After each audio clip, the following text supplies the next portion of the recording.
Hello and welcome to Cooking with the Cap Times. We're so happy that you can join us tonight for another edition of our cooking show. Tonight we have Chef Sultan Ahmed from Sultan on Willy Street. We're so excited to see the wonderful dish he's going to make for us. Before we get started, I would like to thank our sponsors for this event. So our official kitchen sponsor is Kesnick's.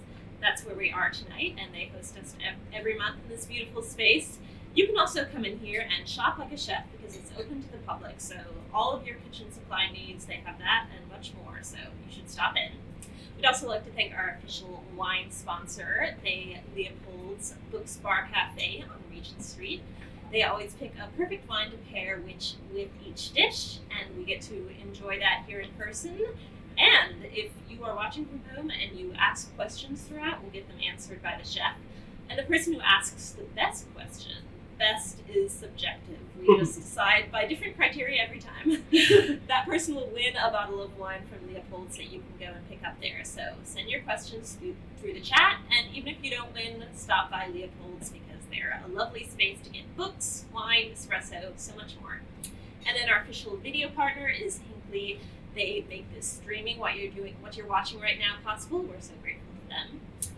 If you would like to be here in person, we have a small in-person audience tonight. If that you would like to be one of those people in the future, you can do that by becoming a Cap Times member. This is just one of the perks that we offer our members, and you also are supporting local journalism. You can do that by going to membership.captimes.com and giving any amount, and then you're a member, and you'll get an invite to come to next month's event. So join us. Again, send your questions through the chat. And then I will pass it over to Lindsay Christians. Thank you. Thank you. Hello, everybody. Hi, Sultan. Hi, Lindsay. Thank you so much for being here. Thanks for having me. So, really quick, for anybody who doesn't know you or your restaurant, tell us a little bit about yourself. Sure. So, I am the chef at Sultan Restaurant. We're on Willy Street, where the old Roman candle used to be, if you know that spot, that corner there. We serve modern, elevated and deconstructed takes on South Asian food, primarily Pakistani food from the Punjab region. Those are the flavors that we kind of try to highlight, but we do them in like very different sort of Nice. Yeah. Can you give us some examples of what people might find on the menu, like for people who maybe aren't as familiar with that? Absolutely. So I like to use the example of the aloo palak. That is our first ever dish that I conceived of for our first ever restaurant menu. It's a potato and spinach dish. You might have heard of it on other Indian food menus. But the way we do it is that we spice and roast the potatoes, and then we create a spinach fenugreek puree. And then we plate the roasted potatoes on top of the puree. We do spinach chips on top of that as well. So good. Yeah. Oh my gosh. Well, the big thing I think when you guys first opened was that you weren't doing tipping. That is correct. Are you still not doing tipping? We are still not doing tipping. So why did you make that choice? Well, that was always the vision. I am not a fan of tipping culture. We've written a lot on our socials about what we don't like about it, about its history.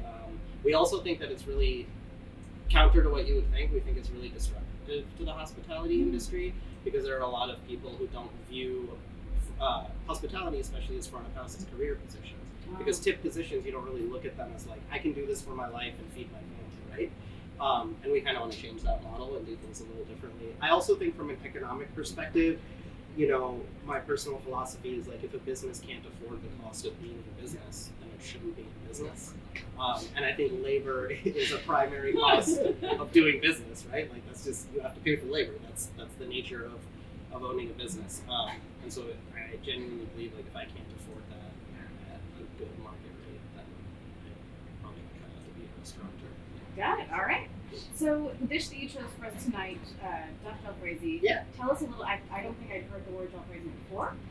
Sure. So tell us a little bit about what that is and why you chose this dish. Absolutely. So you'll actually notice this with a lot of things on our menu, but there are base recipes and ingredients that are used in different types of curries. So there's like a karai, there's a nihari, there's kormas, makhni. You might have heard some of these terms on other menus. A jalfrezi is a curry where the base for the curry sauce is bell peppers, tomatoes, and onions.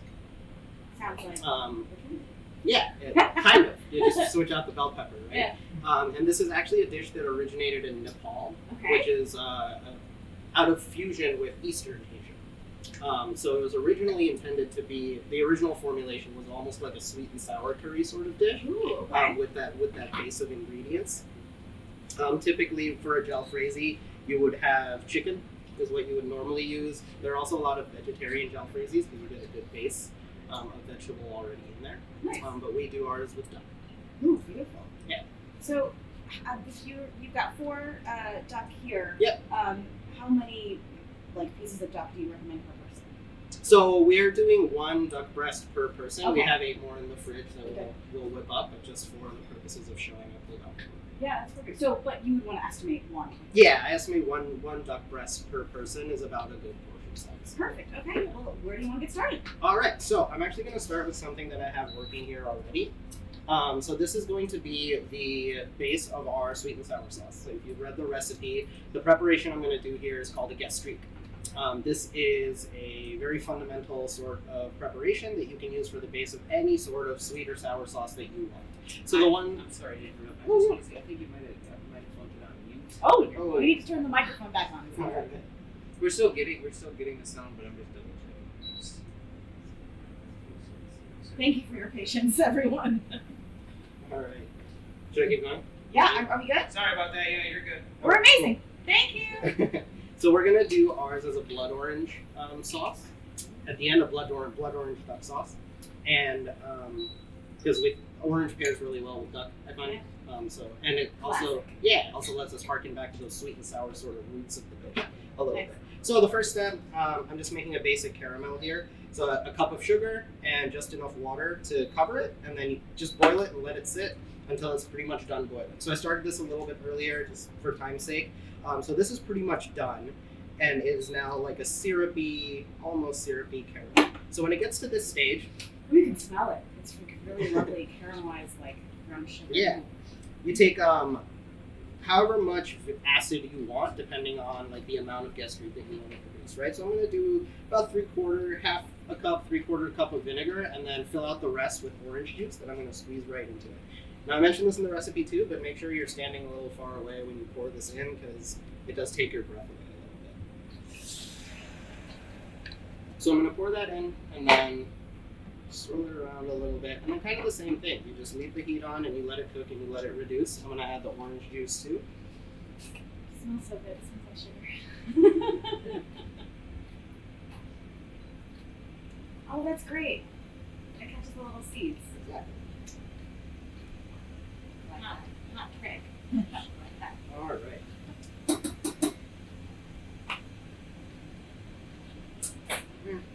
And again, just swirl it around to kind of incorporate the components a little bit. And now this is just going to reduce. Again, it's going to boil, and it's going to come down to basically be a syrupy consistency.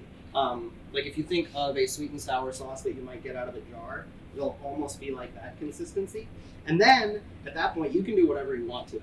So like right now, you could add, if you wanted to do an earthier sort of sauce, you could add clove in here, you could add a cinnamon stick, and then let it reduce. Yeah, and then incorporate all those flavors, and then afterward, maybe throw in some apple juice. So now you have like an apple cinnamon clove gastrique that you can use for a pork chop or something, right? So this is a very versatile kind of base for any sort of sweet and sour sauce that you want to do. Okay, so while that's running, and I'm going to keep a close eye on it so I don't burn it, I'm going to get the duck in the pan. So what I've done here is I have a few duck breasts that I took off the duck. So one of the reasons I picked this recipe is because it really highlights one of our philosophies at the restaurant, which is to use every part of what you get.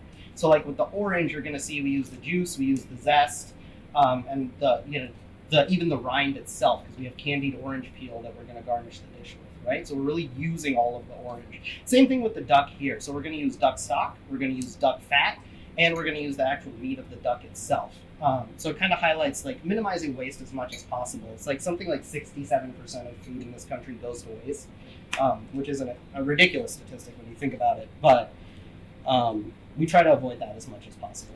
Talk about a little bit about the scoring that you did on those duck breasts. Absolutely. So we just do a diagonal scoring here. So you go one way and then you come across the other way to kind of create like a checkerboard. What that does is it prevents the skin from buckling when it's in the pan. So if you don't score it, the skin tightens up and it kind of shrinks your meat. You'll get a tougher result at the end, and it won't be as tender. you want to make sure not to cut down into the actual meat of the duck breast, yes? Yes, that is true as well. You want to make sure you go deep enough to actually store the skin, but not cut the meat. Yeah, I took a class years ago with Ben Hunter on how to take apart a duck, like a whole duck. And we took apart a lot of ducks during that class. It was like 3 hours after hours of that as a sourdough. But one of the things that was interesting about duck is that you're using your hands almost more than your knife to help kind of separate things out a little bit and like little nicks to separate the different parts of it. And this to me, I would also do with like a fish knife or a boating knife, something very long and very sharp. I don't know what you use to do it. Yeah, so I just use a regular chef's knife. Mm-hmm. I use that for butchering and for doing the scoring. Nice. But filleting knife generally works better. It's just kind of what I'm used to. Got it, okay. This is it's an induction type, so. Yeah, I was like, yeah, I don't I don't know. know. So the salt that you're using is? This is just regular kosher salt. Is it Diamond Crystal? Is it Morton? I don't actually know. It was whatever kosher salt they had in stock here. Probably Diamond Crystal? I would guess. I would guess. That would be my guess. At the restaurant, we actually use a fine grain sea salt. And the reason for that is actually cost savings. Oh, wow. Because we have to use probably 1/4, 1/5 as much. Oh, yeah, that's true. Right? To get Because the the grain same- size is so much smaller. Yep. And so it saves us several $1,000s a year What? in salt costs. And that was That is actually bananas. a lesson from one of my culinary school instructors. He told us a story about a place he worked where, and this was a much larger operation, right? I think it was a hotel or like a chain of hotels. And one of the cost-saving measures. Can you confirm that this is on? Yes. Thank Good morale. you. One of the cost-saving measures they implemented was just to mince their parsley finer for what they were using, and it saved the operation $70,000 annually. And it was just doing a finer mince on parsley. But you have to think about, like, when you're doing that level of volume, even the smallest changes make a big difference.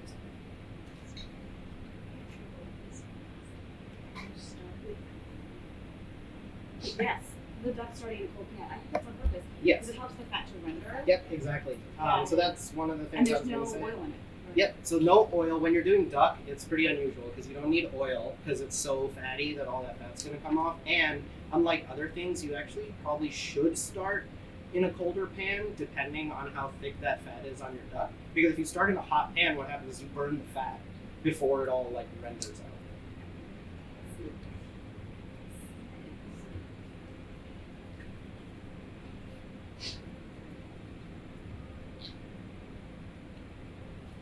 I mean, I can switch too. I can put that on the back burner. And just move this over I here. can only just free time. Yeah, that's totally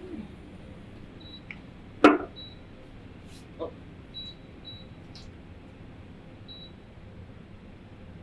Thank you.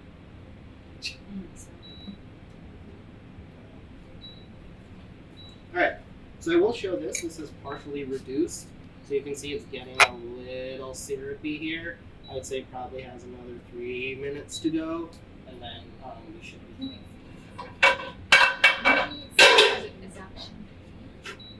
Yeah, I was wondering. That's an induction pan, right? Like, Yeah. Yeah. Let's do this one. There we go. George? Still?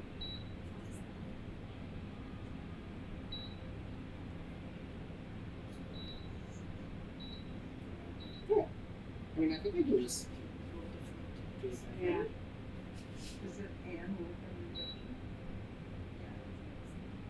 That, it won't get hot. Oh, in it's that not way, going to right? get hot It's an because induction. it's an induction. Yeah. And it won't work if the pan's not on, right? Isn't that the whole thing with induction? No, it doesn't.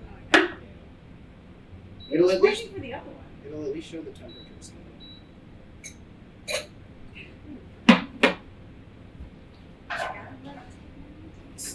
Nice.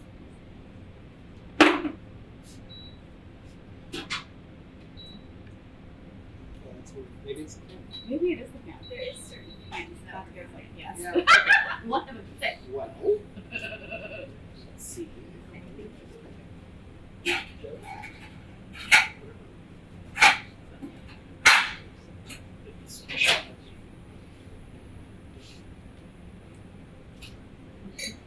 Yeah, guys.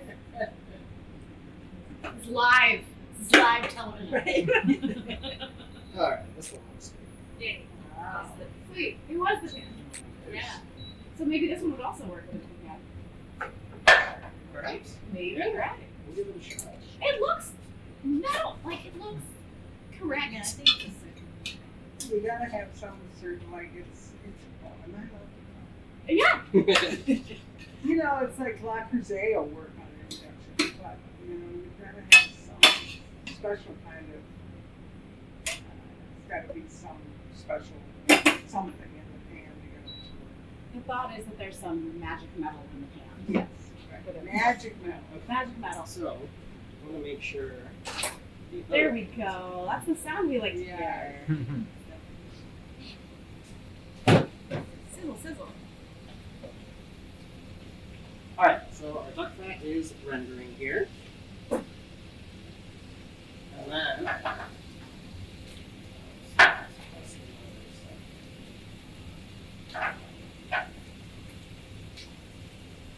All right, so the other thing I want to highlight here is that because we're using all the components, that means all the flavors of your main ingredient, which you want to highlight, which is the duck, is going to be in everything, right? It's going to be in the garnish sauce. It's going to be in the jalfrezi sauce itself.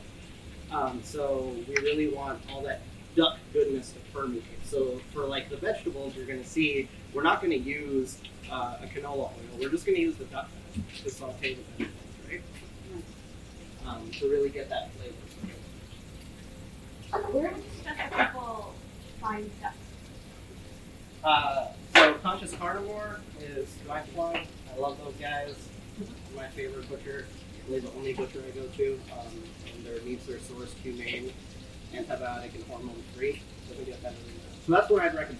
Barring that, and we actually make a big point about this on our menus and at our restaurant, is any meat that you're sourcing, try to get it from a local or regional small farm supply chain, right? So out of Illinois, out of Minnesota, Wisconsin preferably, so that it hasn't traveled far, and so that the animal was raised humanely and without antibiotics and growth hormone. Factory farming is really killing our agricultural industry.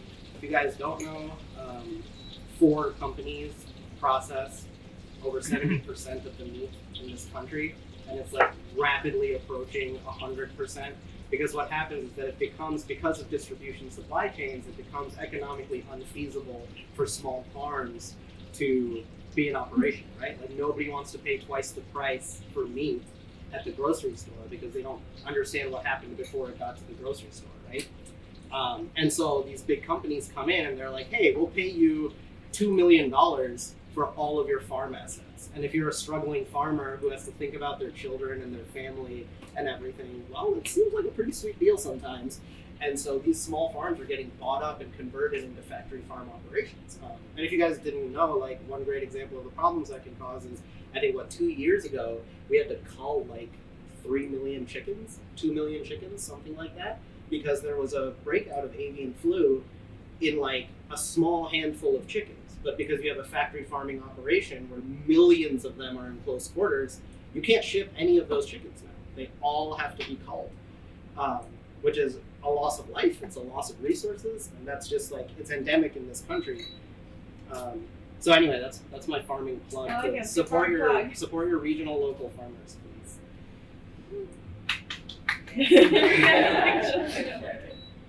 All right. All right.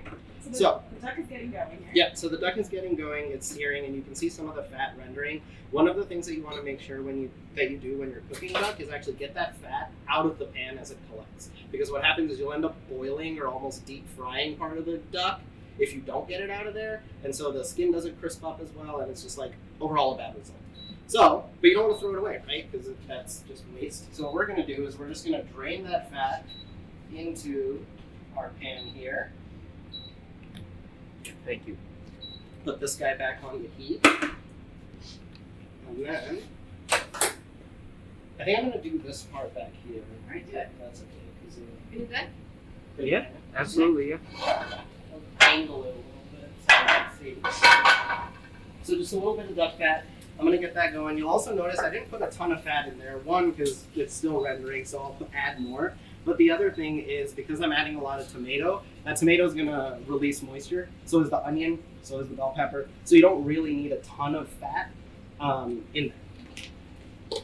Alright, so I have here tomato. You can use really any variety. I like Roma tomatoes just because they're accessible, mostly sustainable. So, pretty easy to get. So we have Roma tomatoes, white onion, and I think the recipe that was sent out might have said red onion. You said white was also fine, but don't use yellow. Exactly. So that's just what I was going to say. Is you can use white, you can use red, don't use yellow. Yellow adds too much sweetness. So you're going to get a lot of sweetness from, believe it or not, the bell pepper itself, and a little bit from the tomato as it cooks. And then we also have sweetness from the orange juice and the sauce that we're going to put on top. So you don't want an additional sweetness in the actual jalfrezi sauce itself.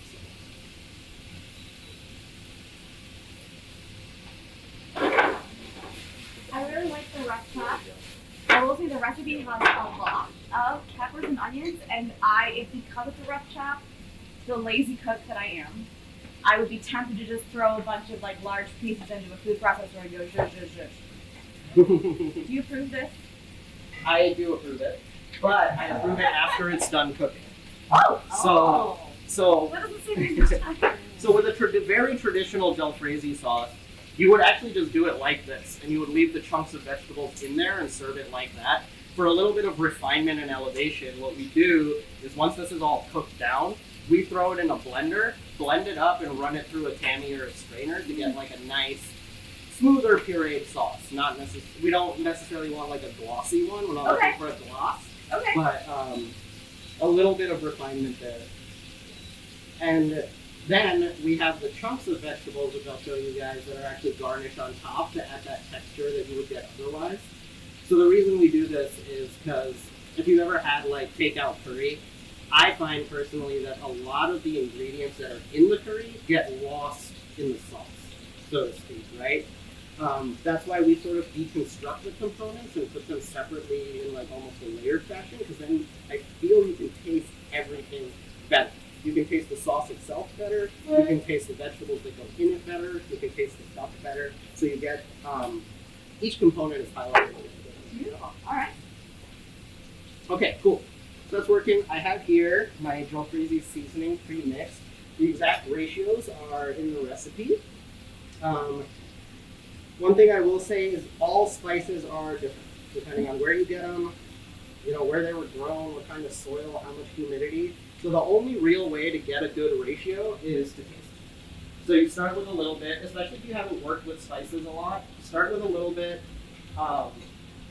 and then taste it, see how it tastes, and then add more.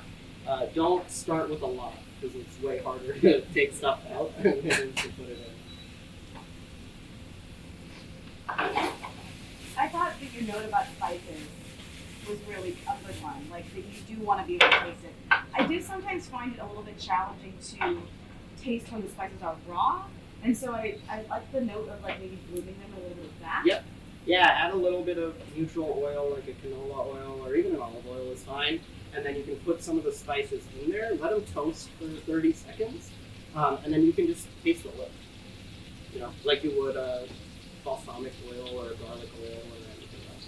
When you're thinking about how the spices play with the duck, is the duck going to add, like, when I'm tasting the oil, am I thinking about, like, well, there's salt in the duck, so it's going to be a little salty in this kind of thing, or? Yeah, so this is one of my gripes with South Asian cuisine, is I think oftentimes your ingredient gets lost in the spice. And I think in the West as well, we often have this perception of South Asian cuisine where it's like heat is just the immediate association, yeah, right? And so you like think of the spice. So the way to think about the spice is, I like to think of it, it's going to sound kind of weird, where spices are like a music scale. Okay? So you have your higher note spices, which are going to be like breathy. So you have like your ginger or your cardamom, like your green cardamom pods. Those are very like sinusy, breathy, aromatic spices, right? Okay. And then on the very bottom of the scale, in the deep notes, you have your earthy spices like your nutmegs, your garam masala, your cumin when it's like powdered, that type of stuff. The black cloves, that type of thing. So heavier, richer foods handle the base of the scale better. So if you're using red meat, you can do your nutmegs, your garam masalas, your cloves, and then with like a little balance from the top end, like your garlic and ginger. If you're doing vegetables, you should stick with the higher end generally. So like your corianders, your cardamoms, your fenugreek, mint, that type of stuff. Like if you roast a potato in a bunch of nutmeg, it's going to taste terrible. Like you just get this chunk of earth in your mouth and it doesn't taste good, right? So that's how I like to think about it. So a duck is right in the middle. So you'll notice that the spice mix, we have garam masala in there, but we also have coriander in there. We are going to add garlic and ginger as well. We have whole cumin as well as powdered cumin, because whole cumin ends up being more aromatic and breathy with heat, and powdered cumin ends up being earthier with heat. So you'll notice that because a duck is not, it's not like a deep like beef type meat, but it's also not chicken. We use a very well balanced combination to really highlight, what the protein is. Does that make sense? Yeah. All right. So you can see here my skin is nice and golden. So I'm just going to flip this guy over, and then this I'm going to bring over here. So you'll notice I'm not searing it a ton on this side. I took it off the heat. I'm actually going to put it on fire because the induction goes away much quicker. So I'm just going to hit it with some fire real quick to get the pan hot so it retains some residual heat. While that's happening, I'm going to toss garlic and ginger. So this is just a minced garlic and ginger mix. This is very common in South Asian cuisine. You'll see it. I'm going to toss that into my vegetables here. Is that something you can purchase? You can purchase the combined stuff.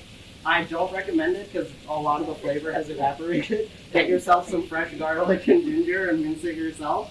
If you really don't have time or don't want to do that, I would say at least do it for the ginger. Garlic, if you get water-packed minced garlic, it's fine. It'll do a good substitute. But ginger, you really want the fresh stuff, like powdered ginger or pre-minced ginger, just not even close. I have started buying ginger in large quantities from Viet Hoa, which is the one near my house. And I get a bunch of ginger, and I cut it into 2-inch chunks and just throw it in the freezer. And it's been working great. I really like it, yeah.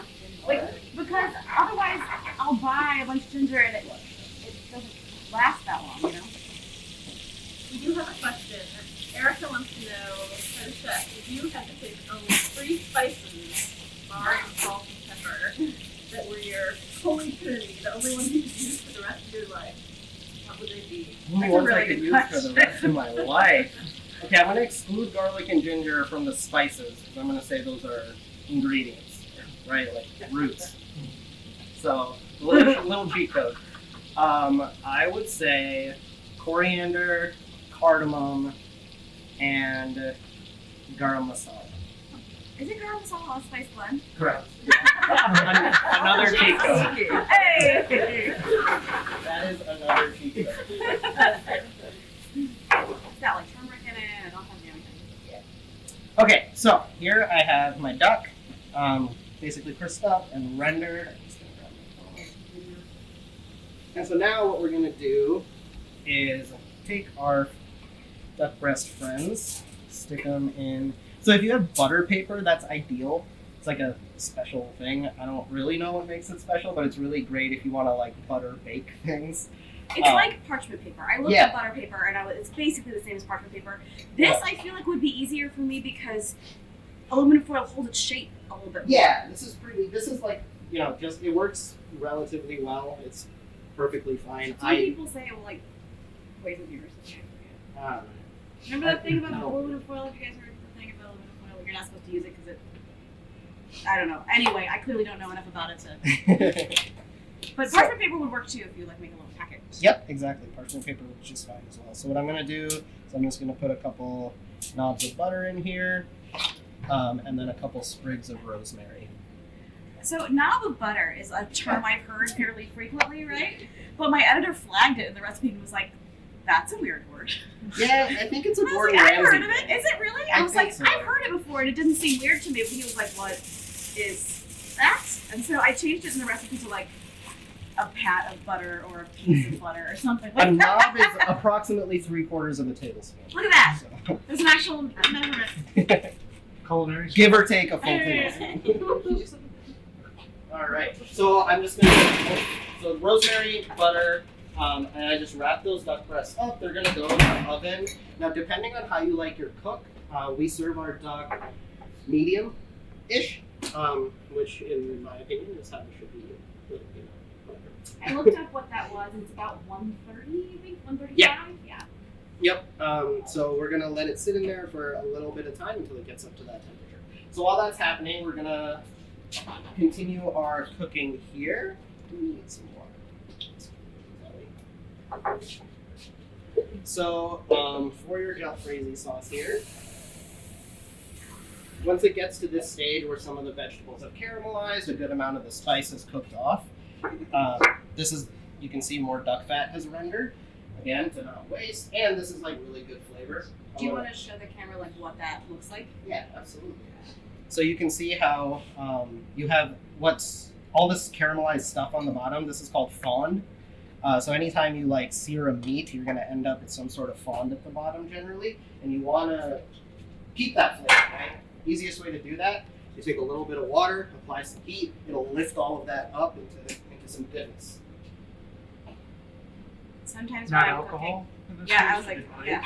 Sometimes when I'm cooking, I'll just like tip my wine glass in there. And like, Yep. You Well, can I do a got little my hand alcohol, a little flambe action if you want. And the vegetables will cook down a little bit. A little bit. Yeah. So they're going to keep cooking. What Wanna do you show where want? they're at right now. Yeah. So you can see that there's some caramelization going on. Some of the water is released. The tomatoes have softened up. We're trying to get this to like an almost jammy stage.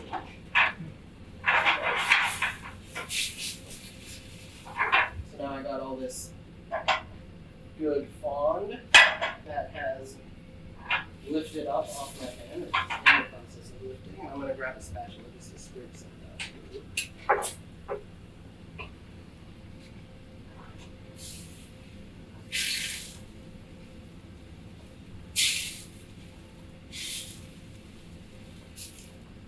Lift that off the pan, and that goes right into the bag. And that takes care of our moisture requirement a little bit, and then also adds some of that duck flavor I was talking about earlier. All right, I'm going to add more water in there, just to kind of accelerate the cooking. One thing you'll note about South Asian cooking, the way it's done traditionally, is we don't actually use a lot of stock. Most things are done in water. Like braises are done in water. Curry cooking is done in water. Stock is rare. But one of the things I really like about using stocks is that it imbues everything with a little more umami, a little more flavor. So we'd use a lot of stocks in the restaurant instead of water. Is that because stock is like time consuming to make, or because it's the clarity of flavor? You know, it's an interesting question. I actually don't know. Huh. I don't know why historically it's just like been done that way. Yeah. Well, I'm just imagining if I am warm for a lot of the time where I live, I maybe don't want to like simmer a big pot of something for a long time. That sounds. But you're simmering the giant pot of curry. And That's true. you know what I mean? So, it's So maybe like it doesn't matter. Yeah, that's a good point. yeah, I don't quite get it, but What if it's a flavor profile? there's actually one of the most famous South Asian chefs in the world, Atul Kuchar. He started popularizing the use of stocks in modern South Asian cuisine, and he actually makes a big point about it. He's like, well, stocks help you reduce waste, right? Like the the duck carcasses that I got these from, that's what I use to make the stock. Which, excellent segment. Just to my own point. We're going to use here. So I have here my guest streak that I made earlier, so it's kind of reduced down. Added a little bit of water just to like unstick it. So what I'm going to do now is I have some duck stock here, so I'm going to add a duck stock.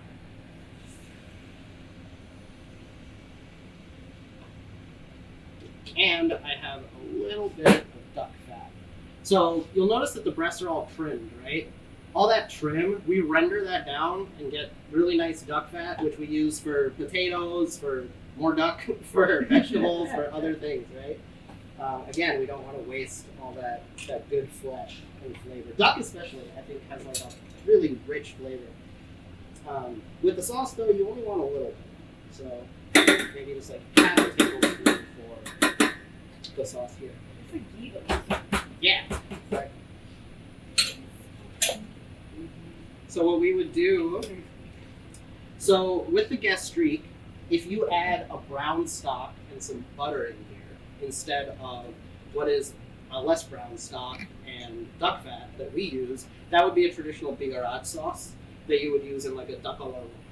So you'll notice that a lot of these elements are like, there's some duck à l'orange going on in here, right? That's that like French culinary inspiration. And so if you just changed a few things around, you would have like your standard bigarade duck à l'orange sauce that you could use. But we switch it up a little bit. All right, so that would be that. This is just going to reduce, and once it's at like good nappe consistency, meaning when you put a spoon in it, it kind of coats the back of the spoon really nicely, then that'll be done. So I'm just going to let that sit. My vegetables are working here. So you'll notice that it's getting jammier and jammier, nice. right? We're still not quite there yet, maybe another like 3 or 4 minutes, right? And then my duck is working as well. So now this is a good opportunity to chat a little bit. Do we need to do candied oranges or? So I did the candied oranges ahead of time because Okay. they take about an hour. Do you have any tips about those? I do, yes, absolutely. Let me show you what kind of the final product looks like. Okay, cool. So I have them right here. So you guys can see, they're just like little strips. So these are the orange peels, right? Oh. Well, I mean, You can pass them around too. We have plenty for the An diners. hour is pretty quick. Usually it takes much longer, doesn't it? Well, an hour for the actual candying process. I'm The gonna whole start down process together takes closer to 2. So the way my we God, do so it is you basically just take a knife, get the orange peel off, and then we blanch it 3 times yeah, for that was interesting. Yep. Yeah. for 15 minutes at a time. So you blanch it for 15 minutes, let it cool completely, blanch it again, let it cool completely, blanch it again, let it cool completely. What does that do? Why? Yep, so what that does is it gets rid of the pith, the white part, and so it removes any bitterness. So when you eat these orange peels, you'll notice that they're like very sweet. But the pith on this is very, very bitter. So the blanching removes that pith, it kind of just boils it off. And then we just cook it in a sugar syrup for about an hour. And you can cut them into any shape you want. Cut them into diamonds, cut them into strips, cut them into little cat faces, like whatever. When you're cooking them for that hour, Mhm. do you need to keep an eye on it, or is it not that huge? Keep the heat lower and just let it kind of cook. If you are not good at controlling heat, then yes, keep a very close eye on it because it can burn very quickly because of all that sugar. But otherwise, no, you can just kind of let it sit. I will say my stove is bad at controlling heat, so I will. Yeah, it's the It's stove. the stove. It's electric, and it's yeah. You can purchase candied orange as well, I believe, right? Just like that. Yes, sounds good. The other, The the other little secret thing we do with this is we add a few strands of saffron while it's cooking out. So you get like a nice saffron orange flavor. It's really pretty too. I bet it gives that color like Mm-hmm. yeah. Yeah, it enhances just everything. All right. Saffron though, very expensive. To get it into those strips, was that just a lot of knife work there to Yep. get it into those little Plus you Yeah. got strips about the cutting them up really good. Yep. You just once they're done blanching and they've cooled for the final time, and you cut them into any shape you want. Before we did a fine julienne because I think it looks kind of cool on our thing. But like for our nihari, we've done candied ginger and we cut that into diamonds. So we have like little crystallized ginger diamonds on our beef shin. Looks really cool. Nice. Okay. Little artist work. Flourish. And these guys, these are all like just with the baton, like the long, kind of thin. So this will be for our garnish. So if you're, when I was talking earlier about keeping the vegetables separate, so what we're gonna do is we're gonna take the butter and the rosemary, like duck juices, and then we're gonna quickly toss our garnish vegetables in that to imbue them with that flavor, and then we'll plate them. I think you also have, I don't know if it's the onions going into like a little bit of lemon juice, olive oil, salt, pepper. Yes. Okay. The red onion. So what you can do to make this milder is you can soak it in some lemon or just water, like ice water, ahead of time, because red onion can be quite harsh. I like the harshness. A lot of people don't like the harshness. So if you soak these guys ahead of time, it kind of milds them out. There's a watermelon salad that I make every summer. It's my Jello Lawson recipe, and it kind of it's the watermelon feta, like herbs, like red onions, lemon juice, like Kalamata olives, like put in Kalamata olives or Moroccan olives. It's the best thing in the world, and I can eat it almost every day in the summertime. I'll just keep making this one watermelon salad. Mint, parsley. Oh yeah. If we're using the citrus juice, yeah, you can totally So reuse the it. onions will calm down just soaked in water. It doesn't have to be an acid. I thought it was needed to be an acid, but just Oh yeah, the question just is cold water will calm it down. what will calm the onions down? Um, It's just ice water. ice water will do the trick. Acid works as well, and it adds a nice acidity to the onion too, but it's not necessary at all. All right. This is our duck. So I pulled the duck out of the oven, and again, it's resting. So one of the principles to remember with cooking is that when things are hot, they're still cooking, right? And all that heat is kind of parceled up in my little aluminum foil package. So I don't need to keep it in a 400-degree oven and risk it overcooking. It'll just sit there for 10 minutes and kind of continue its journey onto our stomachs. So I'm going to leave that there for now. This guy is reducing. And now my vegetables are basically at the stage where I want them, right? So if you see how jammy they are here, you can see that most of the tomatoes have pretty much dissolved. A lot of the onions have dissolved. There's still some moisture in the pan. The bell pepper will retain its substance for a while, so you don't need to like really worry about it.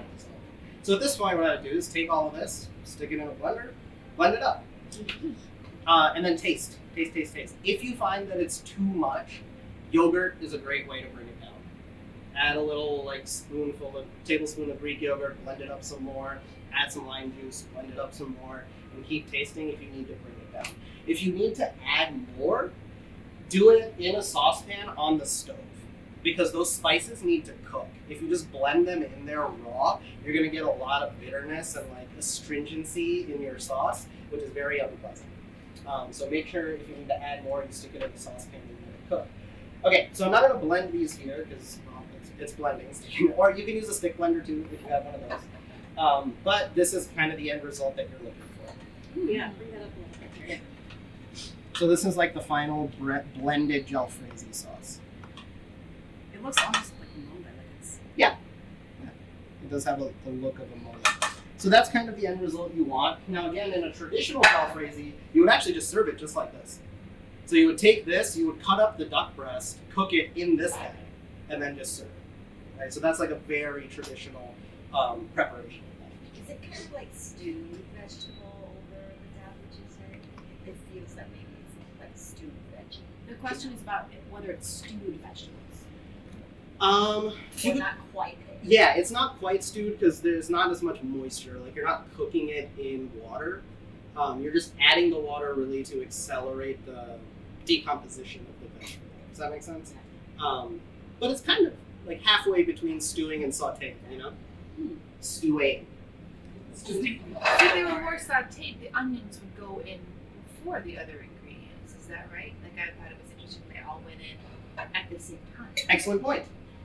So if you remember when we were talking about spices, right, on that scale, so if we were doing a red meat curry, not really a jalfrezi, you don't really do red meat with jalfrezis, precisely for this reason. So if we were doing a red meat curry, we would put the onions in first, we would caramelize them with spices, garlic, and More ginger, earthiness. blend those up, and then put the other things in, because that creates a very earthy sofrito onion base that the red meat can handle. But if we did that with the duck, you'd end up with like I don't know, I personally don't think it would taste good. You can try it, but I don't think it would be as good, because the duck can't handle that level of earthiness as much as like a beef dish. Does that make sense? Yeah. Where would pork be on that level between? Pork is the duck other and- white meat. So So yeah, we Pile up put with it up chicken. top. Yeah. Yeah. Generally, fruits pair well with pork. Your aromatic spices do better with pork. Certain cuts of pork, though, they handle things like nutmeg and cinnamon Lamb would just be fine. done by beef, maybe. Lamb is an interesting one. So lamb is kind of unique in that it can do both. You have to be careful on the higher end with your aromatics. It can definitely handle the earthy spices. But if you're doing things like your corianders, mint goes really well, but mint is like a very aromatic herbal spice, right? So it's just, well, it's herb, but like it's different. Lamb's unique. Yeah. Okay. Good question. The question was about like the order of putting the vegetables in. So normally you go with onion first, but in this case I wanted all together. So, Did you go to culinary school, or you taught by mom or grandma? All question of is the about above. training. So I grew up in a home where my mom cooked all the time. She learned from her mom. So I kind of picked things up. I did a year of culinary school at Madison College, but otherwise pretty much self-trained. And how do you manage this at your restaurant? Like No. this dish specifically? Yes, or- how do you, I mean, I'm always amazed that you order a duck breast, Mhm. and somehow all these things arrive. I mean, how did this happen? So a lot of the things at the restaurant will be done ahead of time. So the only, well, no, not even necessarily part cooked. So like this dish, for example, the only thing that we would cook when you order it is the duck breast. So the duck breast would still be totally raw, and we would cook it from raw. And then our garnished julienne vegetables, we would saute to order. Otherwise, the sauces are made. We would heat them up.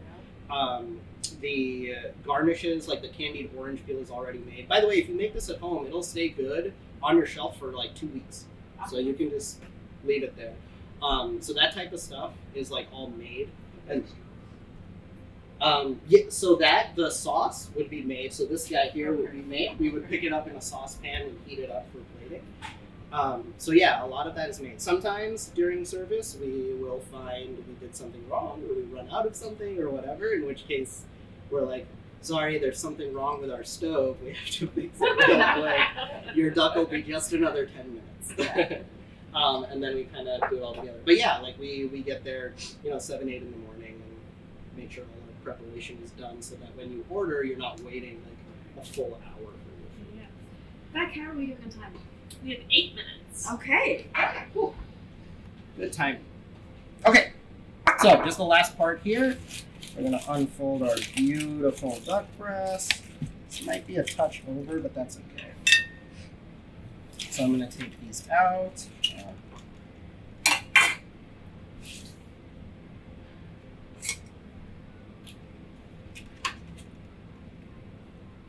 And then you can see that there's all this goodness in the foil. So this is your butter, more rendered duck, and some rosemary.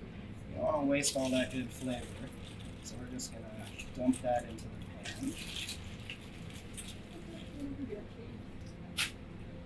Okay, and then this guy over here. And we're just going to take a pinch of our onion, bell pepper, and tomato, and saute it very quickly, because what we're missing, since we blended the sauce, is the texture and the natural flavor of the components that went into it, right? So we don't want to overcook these and get rid of it again. So we're just going to add like a really quick pinch for garnish, and then just flip it very quickly to get that seasoning and flavor on there, You want some crunch? just to add that texture.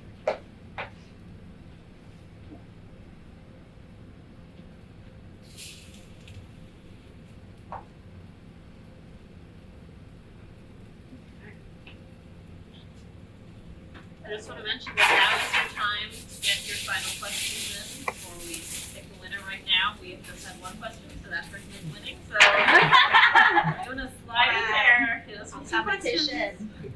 What was her name? Lindsay's mom, come on. Yeah, right, my mom. Lindsay Christians, but always ask a question. Yeah. All right. So what would like if this was part of like a fuller whole meal? What would you do first? What would you do after? What do you start with? What do you end with the duck in the middle? For a full meal. Yeah. So we would want, this is like quite spicy and like savory and sweet.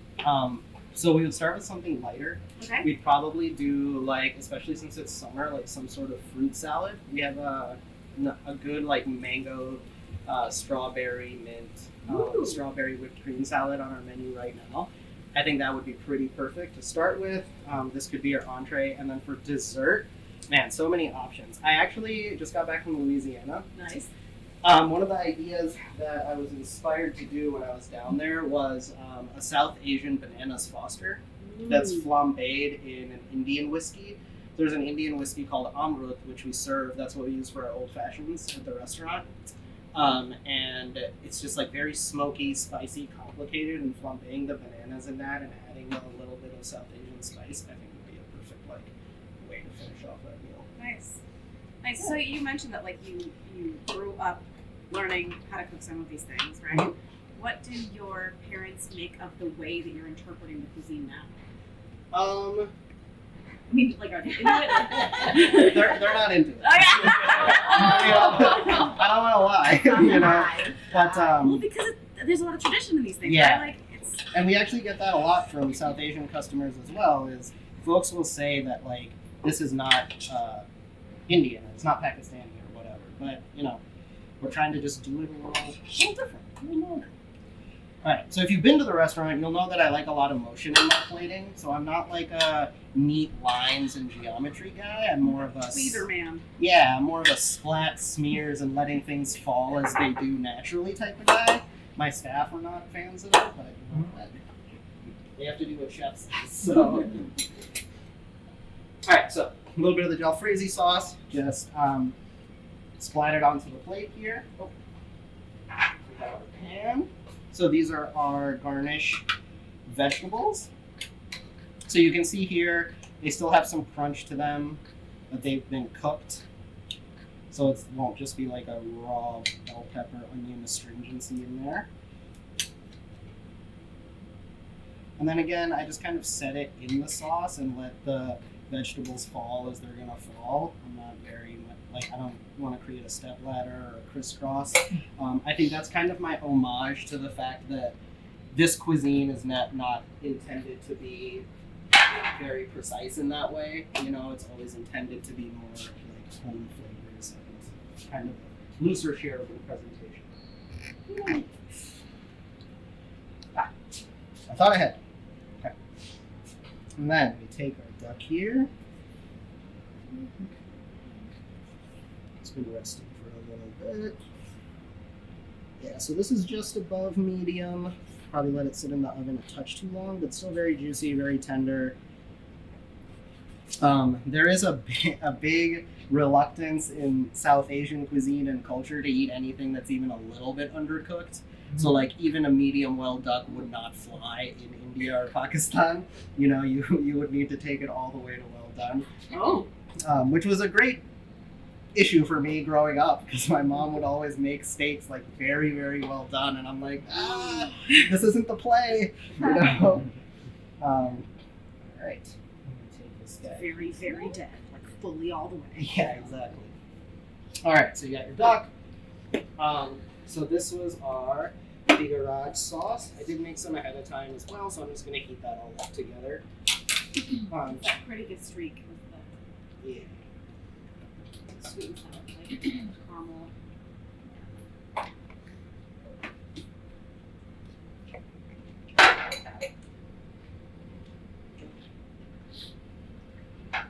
So yeah, like that's what we would do with the restaurant. The sauce would be made ahead of time. We'd just heat it up in the pan when it's prepared to serve. Nice. And then, so the bigarad sauce will go. Yep. So just drizzled on top. So you can see here, this is kind of the end result. Ooh, it's so dark. Is that darkness coming from caramelization? All of the above. So caramel, spices, the stock that we used was a little more cooked for the one that I made that I brought in. So that it was a browner stock than the one that I showed here. And then also a mixture of it just sitting. So when it sits, it gets darker. Oh, I didn't know. Anytime these things interact with oxygen, things will get a little bit darker. Okay. So that's part of the cooking process, and it's purposely to let it sit then and not make it fresh for each person who orders it then, because you want it to sit so that it has a chance to absorb. Yes and no. It doesn't change the flavor a ton, mostly just the color. Gotcha. So we do it ahead of time at the restaurant for practicality's sake, but you could definitely do it, like right when you're about to serve. The question is about the purpose of letting it sit, and whether that's like part of the goal. So this guy goes right. Ooh, that's pretty. So if you were to do some sort of a starch with this, like a grain or potatoes or something like that, would you add starch to this? I wouldn't personally. The reason for that is this is also, I'm glad you asked that question actually, because this is one of our things at the restaurant is typically, especially with South Asian cuisine, you very much, there's this expectation that there's rice or bread. Rice or bread, yeah. And that's just like what it is. We really are trying to deconstruct that. So we'll still give people rice if they ask for it, right? But we really don't think something like this needs a starch at all. And it's a very European and like Western American thing to be like it has to have a starch. I don't personally think that you need a starch. We eat foods with sauces all the time. We eat soups that we don't have starches in them all the time. But like for some reason, with South Asian cuisine, there's this like perception that it has to have rice or bread. I wouldn't add a starch. I think the vegetables add a nice crunch and a very mild starchiness. If you do want a starch, I think like glazed carrots would be excellent in this. Ooh. Yeah. Part of the reason I ask is because I see the sauce and like I immediately want to Yep. That's the instinct, right? Yeah. You gotta sock it up with the duck. Oh, man. Get it all on the duck. I know, I totally understand where you're coming from. I blame Toledo. It's Toledo's fault. No, it's true in South Asia too, yeah, right? yeah. Folks are like, where's my naan? I want to eat this with naan. And I'm like, sorry. Order it separately. No, none but you. Yeah, no naan. And it's also a health thing, right? Like, diabetes and heart disease are rampant. The American Cardiac Association, or like the American Medical Association, has a higher recommended dosage of beta blockers for South Asian people because of our genetics and the prevalence of heart disease in South Asia. Wow. So it's like, let's eat less carbs, it'll just help. All right, so for garnish, a little bit of orange juice and a little bit of orange zest on top, and then some of our delicious candy bars. Thank you.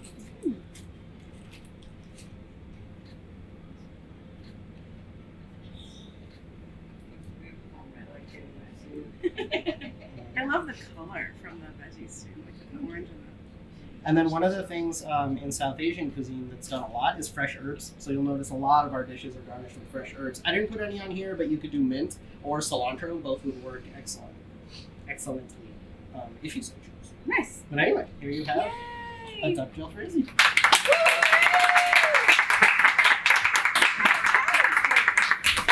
Thank you.